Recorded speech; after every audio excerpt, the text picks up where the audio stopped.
کسی نے پوچھا ہے، پہلے میں یہ سوال پڑھ لیتا ہوں. مفتی صاحب، عامر لیاقت صاحب کے انتقال پر کچھ لوگوں نے انہیں مرنے کے بعد فاسق، کافر، میراثی کے القابات سے نوازا. کچھ لوگوں نے ہر کام کو صحیح اور انتہائی قابل تقلید اور معصوم بنا کر پیش کر دیا. اس بارے میں آپ اپنا موقف بتائیں. ساتھ ساتھ ان میمرز کو بھی نصیحت فرما دیں جنہوں نے ہنسی مذاق میں کوئی حد اور لمٹ ہی نہیں رکھی ہوئی. جس کے پیچھے پڑ جائیں اسے شدید ذہنی دباؤ اور ڈپریشن میں مبتلا کر دیتے ہیں. انسان سے غلطیاں ہوتی ہیں. عامر لیاقت صاحب سے بھی کچھ غلطیاں ہوئی ہیں اور کچھ سنگین نوعیت کی غلطیاں بھی ہوئی ہیں، جس میں خاص طور پر ڈاکٹر ذاکر نائک کا مذاق اڑانا، جنید جمشید کا مذاق اڑانا. پھر اس کے بعد جو خلیل الرحمان ہے نا، جنہوں نے میرا جسم میری مرضی والے کو بڑا کرارا جواب دیا تھا، اس پہ عامر لیاقت صاحب نے خلیل الرحمان کو سنائی. اور جو خلیل الرحمان تھے ان کی برداشت میں دیکھ رہا تھا. وہ بار بار کہہ رہے تھے میں آپ کی عزت کرتا ہوں، آپ کی عزت کرتا ہوں. بہت یعنی ایسے موقع پہ برداشت کرنا بڑا مشکل ہوتا ہے. ایک حق بات میں آپ لبرل لوگوں کو فیور دے رہے ہو، جبکہ آپ پر ایک مذہب کی بھی چھاپ ہے، آپ ایک مذہبی اسکالر بھی سمجھے جاتے رہے ہو. تو اس طرح کی بڑی بڑی غلطیاں ڈاکٹر عامر لیاقت صاحب نے کی ہیں. لیکن یہ کہ انسان ہے، بہرحال جہاں خامیاں ہوتی ہیں کچھ انسان میں خوبیاں بھی ہوتی ہیں. تو اب اگر آپ نے کسی کی کوئی خامی کو بیان کرنا ہے تو وہ بھی اعتدال کے دائرے میں ہو. یہ میراثی جیسے الفاظ اور کافر، فاسق، یہ الفاظ یہ کسی کے بھی شایان نشان نہیں ہے. اس سے انسان اپنا خاندان بتا رہا ہوتا ہے کہ میں کس خاندان سے بلونگ کرتا ہوں. باقی یہ کہ خوبیاں بھی اعتدال سے بیان کی جائیں. اگر کوئی خوبی ہے تو اس کو بھی اعتدال سے. ابھی جو ڈاکٹر صاحب کا جو خاتمہ ہوا ہے نا جس قسمہ پرسی میں، وہ قابل ترس ہے. اس میں کم از کم ڈاکٹر صاحب کو فیور کروں گا، جیسی بھی زندگی گزری. لیکن جو اینڈ ہوا ہے نا اس میں زیادتی ہوئی ہے ڈاکٹر عامر لیاقت کے ساتھ. اب کیا زیادتیاں ہوئی ہیں وہ میں بیان کروں گا تو فیملی کے مسائل بھی آ سکتے ہیں ان کے، اور بچے بھی آ سکتے ہیں، بہت ساری باتیں ہو سکتی ہیں. پھر وہ میں زیادہ اس میں نہیں جاؤں گا. لیکن بہرحال ایک مظلومانہ موت ہوئی ہے. اب آپ بتاؤ، ایک آدمی کی بیوی اس کے بغیر لباس کی ویڈیو وائرل کرتی ہے، اس عورت کو لوگ کچھ نہیں کہہ رہے. تو اتنا بڑا جرم ہے. میاں بیوی کا تو آپس میں کوئی پردہ نہیں ہوتا، تو کسی بھی حالت میں ہو سکتے ہیں. ایک دوسرے کا لباس ہے. ایک عورت اپنے شوہر کے طلاق کے بعد، اختلاف کے بعد اس کی برہنہ حالت میں ویڈیو وائرل کر دے، اور ایک مشہور سیلیبریٹی ہو، پھر اسی برہنہ ویڈیوز پہ میمرز میم بنانا شروع کر دیں، تو یہ تو خدا کے قہر کو دعوت دے رہے ہیں نا آپ. اس سے تو آدمی نے ڈپریشن میں ہی مر جانا ہے. آدمی نے پتہ نہیں ہوا کیا، جنریٹر کا دھواں کی وجہ سے موت ہوئی کیا، وہ مجھے نہیں ڈیٹیل میں گیا. لیکن عامر لیاقت صاحب کے ساتھ اگر یہ واقعہ نہ بھی ہوتا جنریٹر کا یا کچھ بھی، یہ ویسے ہی اس نے مر جانا تھا. جو حالت تھی نا، چیخنا چلانا راتوں کو اٹھ کے. تو آپ خود سوچو، اپنے بارے میں سوچو آپ، کہ آپ کی کوئی ویڈیو بغیر لباس کے وائرل ہو جائے. جو غیر مشہور آدمی ہے وہ ٹینشن سے مر جائے گا، تو جو مشہور آدمی ہے اس کی کیا عزت. اور پھر اس میں میم بھی بنانا شروع کر دیں. میمرز کو بھی شرم نہیں آتی کہ تم کسی کو اس طرح سے کیوں ایکسپوز کر رہے ہو. تو یہ 100% اگر عامر لیاقت صاحب میں غلطی تھی تو یہ میمرز بھی غلط ہیں. اور ان کے ساتھ جو ان کی جو لاسٹ فیملی نے زیادتی کی ہے یہ بھی 100% غلط ہے. اس عمل پہ بھی لعنت بھیجنی چاہیے، اس کو بھی برا بھلا کہنا چاہیے. میرا تو خیال تھا اب اس پہ کیس ہوگا کہ کسی کی برہنہ حالت میں ویڈیو وائرل کرنا، یہ تو پاکستان کے جو لا ہے اس کے تحت بھی غیر قانونی حرکت ہے. لیکن میرا خیال ہے ڈاکٹر صاحب اتنی ڈپریشن میں تھے کہ وہ کیس بھی شاید نہیں کیا انہوں نے. تو اچھائیاں بھی ہوں گی، خوبیاں بھی ہوں گی، خامیاں بھی ہوں گی. ہر چیز اعتدال سے ہونی چاہیے. اور اب تو جو مرنے والا ہوتا ہے وہ تو اپنے انجام کو پہنچ گیا. ہمارے لیے حکم یہ ہے کہ خامیاں تھیں تو مغفرت کی دعا کی جائے کہ اللہ ان خامیوں کو معاف کر دے. ایمان پر، بہرحال ایمان پر موت ہوئی ہے. مرنے کے بعد کسی کو میراثی، فاسق، اس طرح کے الفاظ کرنا یہ اپنے غیر خاندانی ہونے کی دلیل ہے. آپ اپنا خاندان بتا رہے ہوتے کہ میں کیا ہوں. یہ بہت بری حرکت ہے. اور خاص طور پر دیندار لوگوں پہ تو یہ بالکل بھی سوٹ نہیں کرتا. لوگ تو کوشش کرتے ہیں ہم ان سے اخلاق سیکھیں، کیونکہ بعض دینداروں کی طرف سے اس طرح کی باتیں آئی ہیں. تو اور میمرز اور یہ جو جنہوں نے بھی یہ برہنہ ویڈیو لیک کی ہے ان کو گالیاں دیں آپ, ان پہ لعنتیں کریں کہ یہ بہت زیادہ ٹینشن کی بات ہوتی ہے کسی کو اس طرح سے عذاب میں ڈال دینا. تو اللہ تعالیٰ ان کو ہدایت دے. میمرز کو بھی دیکھو, میمز بنانا اگر اس میں صرف ہنسی مذاق کی بات ہے تو وہ تو میری بھی میمز بنتی ہیں, بہت ہی زیادہ بنتی ہیں, پہلے ان کی بنا کرتی تھیں, ہماری بھی بنتی ہیں. وہ لطیفہ نہیں ہے وہ قاری صاحب نے قبر کے پیچھے سے, میں ایئرپورٹ گیا کراچی ایئرپورٹ, تو ایئرپورٹ کے آفیسر مجھ سے ملنے کے لیے آئے. انہوں نے مجھے دیکھ لیا, مجھے اب دفتر میں بٹھایا, چائے منگوائی, کہہ رہے ہیں یار میری ڈپریشن ختم ہوتی ہے آپ کے شارٹ کلپ دیکھ کے. ایئرپورٹ کے آفس, سیکیورٹی آفس. تو میں نے کہا کیسے؟ انہوں نے پھر اپنا میرا چٹکلا سنایا مجھے. انہوں نے کہا وہ لطیفہ تھا کہ قاری صاحب جو تھے بیمار نہیں ہوتے تھے, فارورڈ کر کے نا سنا رہا ہوں جلدی جلدی, آپ لوگ بھی بور ہو چکے ہیں نا. یہ کہہ رہا ہے ایک لطیفہ گھسا پڑ بہت ہو گیا. وہ قاری صاحب بیمار نہیں ہوتے تھے, چھٹی نہیں کرتے تھے, بچوں نے پلان بنایا کہ آج ان کی چھٹی کرائیں گے. قاری صاحب قبرستان کے قریب سے گزر کے کہتے تھے السلام علیکم یا اہل القبور, روزانہ معمول تھا. ایک دن بچہ قبر کے پیچھے چھپ کے بیٹھ گیا, قاری صاحب گزرے السلام علیکم یا اہل القبور, قبر کے پیچھے سے آواز آئی وعلیکم السلام بھائی عبد الغفور. ان کا نام عبد الغفور تھا. وہ قاری صاحب تو بے ہوش ہو کے گر گئے کہ آج تو مردے نے رپلائی کیا ہے. تو کہنے لگے یار میں سن رہا ہوں اور ہنستا جا رہا ہوں. تو میمز میں کسی کی توہین کرنا جائز نہیں ہے. قرآن نے صاف طور پہ کہا ہے کہ نام نہ بگاڑو ایک دوسرے کے, تمسخر نہ کرو. مزاح اور مذاق میں فرق ہے.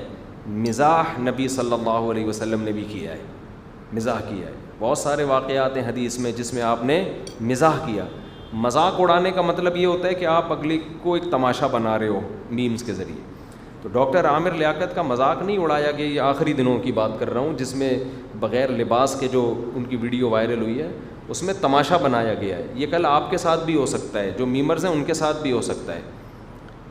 اور اس میں آپ عورتوں کو, جو اس طرح کی شرارتی عورتیں ہیں ان کو آپ پروموٹ کر رہے ہو. اس کا تو مقصد ہی یہی تھا ذلیل کرنا.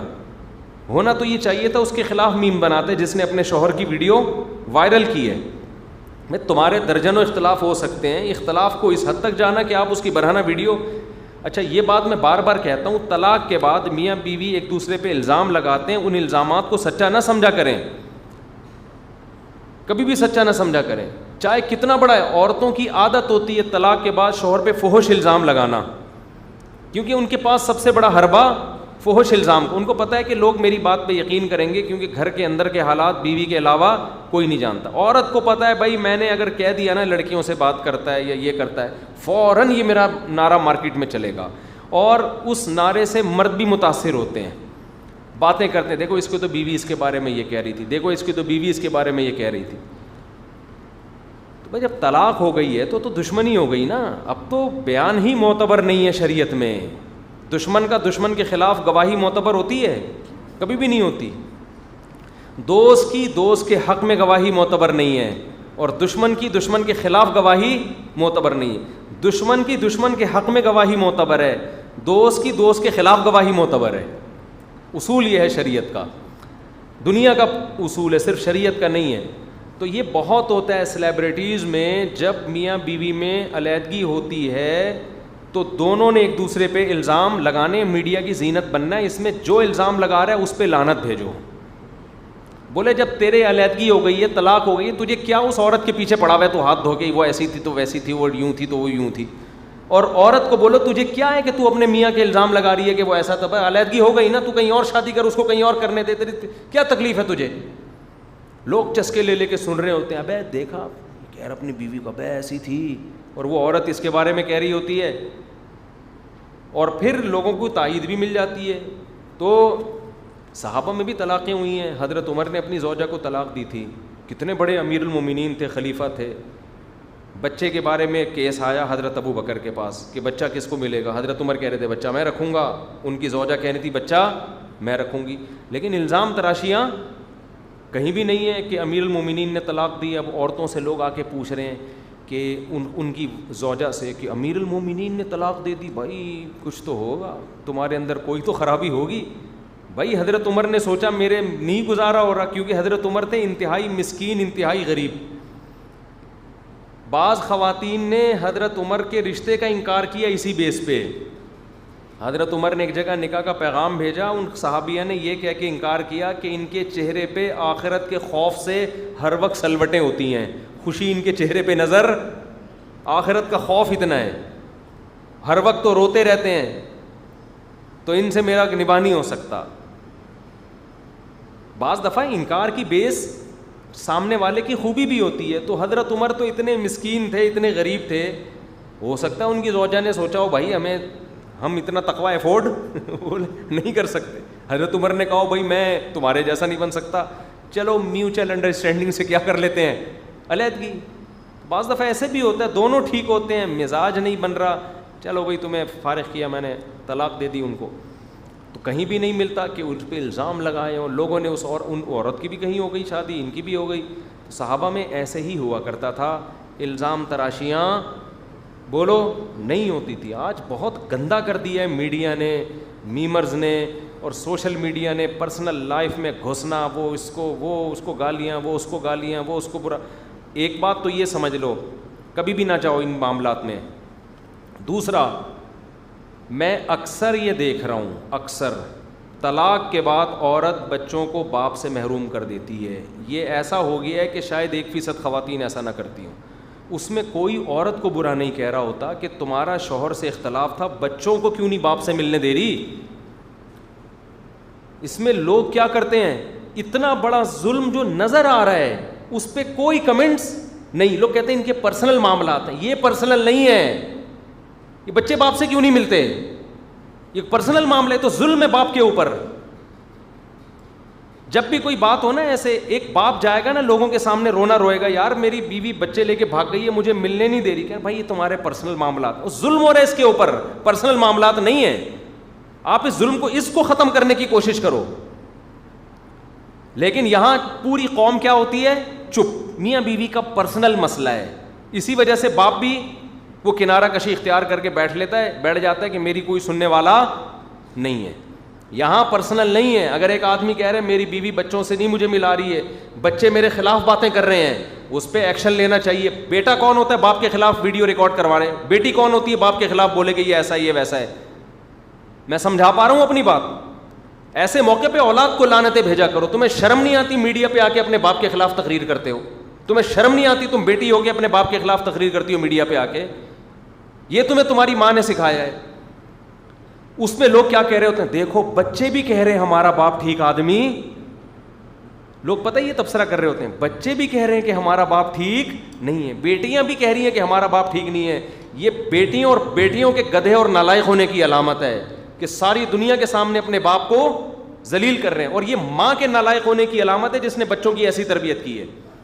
ایک دفعہ عدالت میں, کورٹ میں کیس یہ ہوا کہ کسٹڈی ہوتی ہے نا, ماں کی کسٹڈی میں بچہ تھا, باپ ملنے کے لیے گیا عدالت میں, تو بچہ, اب باپ نے کیس کیا ہوا تھا کہ بچے مجھے چاہیے.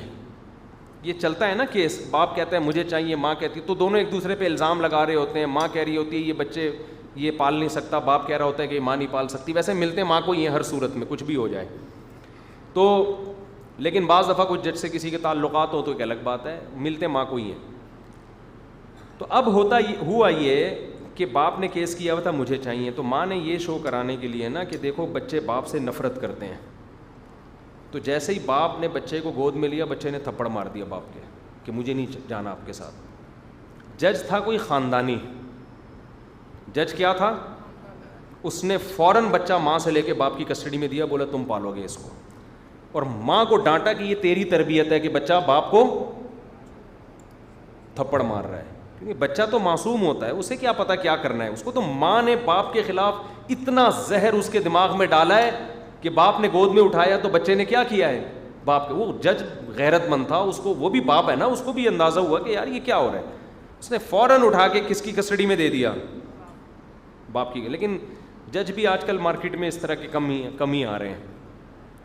تو اس لیے جب بھی کوئی بچہ میڈیا پہ آ کے اپنے باپ کے خلاف بیان دے یا ماں کے خلاف بھی بیان دے, تو ماں کا بھی وہی حق ہے جو باپ کا ہے. تو کبھی بھی بچوں کو سپورٹ بولو نا نہیں کیا کرو. یہ نہ کہا کرو دیکھو یہ تو خود کہہ رہے تھے لہٰذا بھائی اگر ان کا ابا اماں خراب ہے بھی تو تمہارے لیے تھوڑی خراب ہے, تمہارے لیے تھوڑی خراب ہے. تم باپ تو اولاد کے لیے اچھا ہی ہوتا ہے, اور اگر اس میں کوئی خامی ہے بھی تو تمہارے اوپر تو سب سے بڑی ذمہ داری ہے کہ اس خامی پہ پردہ ڈالو. جب پڑوسی کی ذمہ داری ہے کہ پڑوسی کی برائی پہ پردہ ڈالے, تو اولاد کی ذمہ داری نہیں باپ اور ماں کی برائیوں پہ پردہ ڈالیں. لیکن الٹی کہانی چل رہی ہے, لوگ الٹا یہ کہہ رہے ہوتے ہیں دیکھو یہاں تو بچہ بھی کہہ رہے میرے ابا ٹھیک نہیں ہے, بیٹا بھی کہہ رہے میرے ابا ٹھیک نہیں ہے.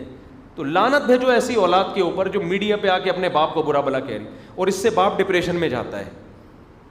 جو اس کی ٹینشن ہوگی یار میں نے تمہیں جنا ہے, کتنی محبت دیتا ہے باپ اپنی اولاد کو, آپ سوچ نہیں سکتے. جیسا مرضی نالائق ہو, 99.9%, یہ تو نیچرل ہے نا, ماں باپ کے دل میں جو اولاد کی محبت ہے یہ تو نیچرل ہے, یہ ختم تھوڑی کی جا سکتی ہے. کیسا ہی چرسی میں نے دیکھے ہیں, ڈاکو بھی دیکھے ہیں, چور بھی دیکھے ہیں, بڑے بڑے دہشت گرد دیکھے ہیں, اولاد پہ ایسا دل ان کا پگھلتا ہے. یہ انسان کی نیچر ہے. تو اتنا بڑا مقدس رشتہ اور میڈیا پہ آ کے بچہ بیان دے رہا ہے اپنے باپ کے خلاف, اور وہ بیٹی بیان دے رہی ہے اپنے باپ کے خلاف, تو یہ بہت غلط کلچر ہے.